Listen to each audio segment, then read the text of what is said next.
छान मोठ्या माणसांचा सत्कार करतात। या सगळ्या शाली माझ्या वडिलांना मिळालेल्या आहेत सत्कारात कुठे कुठे।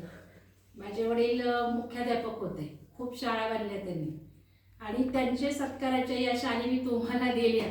याचा अर्थ तुम्हाला आता एवढ्या लहानपणात शाल मिळालेली, ती पण एवढ्या मोठ्या माणसाची। 94 वर्ष वय होतं, पण पुष्कळ त्यांना राष्ट्रीय पारितोषिके मिळालेली, सगळे पारितोषिक त्यांचे मानपत्र आहेत, कधीतरी वाचा आल्यावर। तर ह्यांच्या शाली माझ्या पण आहेत, याच्यात 2-3 माझे पण बरेच सत्कार झालेत, मला सुद्धा बरेच आवड मिळाली। या सगळ्या शाली तुम्हाला देतेय, कारण तुमची सुरुवात यशस्वी होणार आहे। तुम्ही आजच एवढे सुंदर वाचताय, बोलताय, याचा अर्थ तुमचं उद्याचं आयुष्य खूप चांगलं घडणार आहे।